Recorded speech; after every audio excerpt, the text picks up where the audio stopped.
ఈ ఉదయం మీరేవైనా కఠినమైన సమస్యలతో లేదా ఇక ఇది జరగదు అనే నిరాశతో నిద్రలేచారా? అయితే అబ్రహాము సారలకు దేవుడు వేసిన ఈ ప్రశ్న మీకోసమే.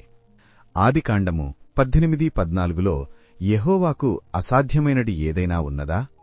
వయస్సు అయిపోయి శరీరశక్తి ఉడిగిపోయిన సమయంలో కూడా దేవుడు వారికి కుమారుడిని ఇస్తానని వాగ్దానం చేసినప్పుడు ఈ మాట చెప్పారు.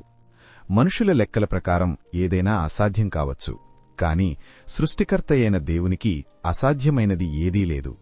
మీ ప్రార్థనలకు జవాబు రావడం ఆలస్యమవ్వచ్చు, పరిస్థితులు మీకు వ్యతిరేకంగా ఉండవచ్చు, కాని దేవుడు నిర్ణయించిన కాలంలో ఆయన తన కార్యమును నెరవేరుస్తారు. మీరు చేయవలసిందల్లా కేవలం ఆయన శక్తిని నమ్మి నిరీక్షణతో ఎదురుచూడటమే.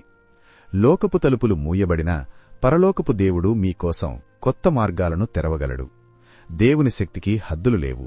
మీ సమస్య ఎంత పెద్దదైనా మీ దేవుడు అంతకంటే గొప్పవాడు. ఈ రోజంతా ఈ మాటను మీ హృదయంలో ఉంచుకోండి.